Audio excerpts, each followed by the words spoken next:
1. The ground rules. It's not your grandpa's space race. All right, folks, buckle up. The space race is back on, but this time they're not just fighting for a flag, they're fighting for the rule book. Let's get one thing straight right out of the gate. What's happening right now with the moon isn't the simple head-to-head sprint we remember from the 1960s. That was the Cold War, a dramatic white-knuckle showdown with the Soviets. All about being first, about that one giant leap for mankind. It was a spectacular but ultimately a short-term play. What we have today is a whole different animal. This is a slow, strategic, and deeply complex chess match, and the opening moves are all about deciding the laws that will govern the next 1,000 years. The players have changed, and so has the prize. Back then, it was the USA versus the USSR.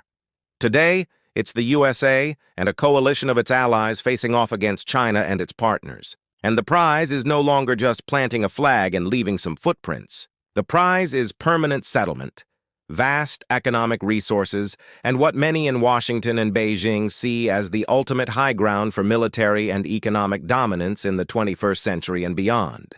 We're talking about building gas stations in space, mining precious materials, and establishing a permanent human presence. This isn't a race you just win. It's a game you set up to keep winning for generations. So how do you even start to manage that? How do you avoid a cosmic free-for-all where everyone is just yeeting their equipment at the moon with no regard for anyone else? That's where the rulebooks come in. And this is where our story really begins, with two competing visions for the future of humanity in space. On one side, you have the United States, pushing what it calls the Artemis Accords. And on the other, you have China, with its International Lunar Research Station, or ILRS. These aren't just fancy names for moon bases. These are entire philosophical and legal frameworks. They are the founding documents, the constitutions, for two separate, competing lunar societies. Think of it like this. Back in the day, different European powers had different rules for how they explored and colonized the New World. The Spanish had their laws, the British had theirs. It's the same idea but on a lunar scale. The Artemis Accords are America's playbook, and it's a playbook written with a very specific, modern set of problems in mind. The core idea is to take the old, somewhat vague Outer Space Treaty of 1967, which basically said no one can claim the moon as their own territory, and give it some teeth. To create practical rules for how to operate without starting World War III in low gravity. The fundamental principle they're pushing is what they call safety zones. Now, that sounds friendly enough, right? It's basically the idea that if one country has a base or a mining operation, other countries shouldn't be able to just land their rover right on top of it, either on purpose or by accident.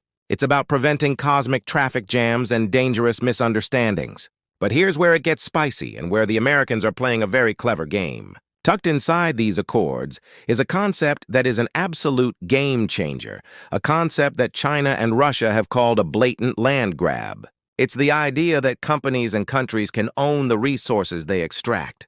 You can't own the moon, but you can own the water, the platinum, the helium-3 you dig out of it. This one idea has completely flipped the script and turned this from a government-funded science fair into a multi-trillion-dollar commercial opportunity. It's the reason why companies like SpaceX and Blue Origin are all in. America isn't just building a coalition of nations. It's building a coalition of capitalism. So America laid its cards on the table with the Artemis Accords, a bold bet on private enterprise and new rules. But you better believe China wasn't just going to sit back and play by Washington's rulebook. What they came up with in response is a whole different kind of power play. The Dragon's play, China's long game on the lunar surface. So while America was building a coalition, China was building something else entirely, a blueprint for total control. The methodical rise. China didn't just wake up one day and decide to go to the moon. Their program, the Chang'e missions, named after a lunar goddess, has been a masterclass in slow, steady, and utterly relentless progress. They started with orbiters, then moved to landers, then pulled off the stunning achievement of a rover on the far side of the moon, a first for humanity. This isn't a sprint. It's a carefully planned marathon. Introducing the ILRS. Their answer to the Artemis Accords is the International Lunar Research Station, ILRS. And from the outside, it sounds a lot less corporate. The name itself is pure genius. It sounds peaceful, scientific, collaborative. But make no mistake, this is a direct challenge to American leadership in space. It's a vision of a future where Beijing, not Washington, is the central hub for lunar activity. A different model. The ILRS model is fundamentally different. Where Artemis is trying to create an open, if regulated, ecosystem with private companies, the ILRS is a state-driven, top-down project. It looks and feels more like the old Soviet model, or even something like China's Belt and Road Initiative on Earth, a way to extend influence and create dependencies. The technology, the planning, the command structure, it all flows from the center, from the Chinese state. The Russia factor. And let's talk about their main partner, Russia. Now, on paper, this was supposed to be a powerhouse team-up, the legacy space power of Roscosmos, with the new money and ambition of China. But in reality, Russia's space program is a shadow of its former self, crippled by corruption and its war in Ukraine. This has left China holding the bag, but it's also allowed them to become the undisputed senior partner in the relationship. They don't just have a seat at the table. They are the table. The real goal. The endgame for the ILRS isn't just a few science labs. It's a fully operational, self-sustaining base, likely at the South Pole, designed for long-term habitation and resource utilization. They are playing the long game, thinking in terms of 50 and 100-year horizons. So we have two competing visions: America's open-for-business approach versus China's state-controlled model. But this isn't just a philosophical debate. This is a collision course, and the first flashpoint is the most valuable piece of property on the moon. The billion-dollar zip code. Why the moon's South Pole is the prize, forget oceanfront property. The real estate everyone is killing for is in a place that's frozen, dark, and hasn't seen sunlight in billions of years. The water revelation. The entire game changed when we confirmed the moon has water. Not just a little bit, but massive deposits of water ice, locked away in the permanently shadowed craters of the lunar South Pole. This isn't just about having something to drink. Water is the oil of space. You can split it into hydrogen and oxygen, the fundamental components of rocket fuel. The gas station in the sky. Whoever controls these water ice deposits controls the off-ramp to the rest of the solar system.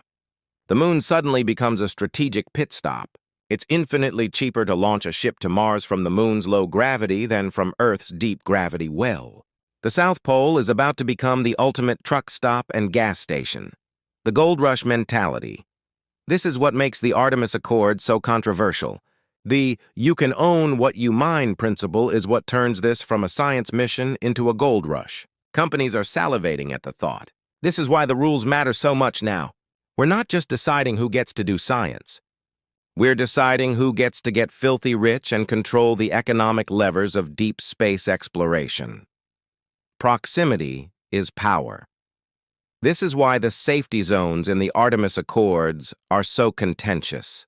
If the U.S. or one of its partners sets up a base right next to the biggest water ice deposit and declares a large safety zone around it, have they, for all practical purposes, claimed that territory? China and Russia scream yes and call it a loophole for colonization. The U.S. says it's just common-sense traffic management, a clash of interests. So the South Pole is where these two competing rule books are destined to collide. It's going to be a crowded, messy, and potentially dangerous neighborhood. We're looking at a future where a Chinese rover, an American lander, and an Indian habitat could all be within a few miles of each other, operating under completely different sets of rules and reporting to rival command centers. So the stage is set for a showdown at the South Pole. But what happens when the competition gets too hot? When a safety zone feels a lot like a blockade? We're now facing a question nobody wanted to ask. Could the next flashpoint for a conflict between superpowers be 250,000 miles away from Earth? For the last, but never the least, the final frontier. Will the new space race spark a new Cold War? We've been to the brink before. But this time, the doomsday clock isn't just ticking on Earth, it's ticking on the moon. Militarization versus weaponization. Let's be clear, space is already militarized. Our GPS, our communications, our spy satellites, they're all military assets. The real red line is weaponization, placing weapons like missiles or lasers in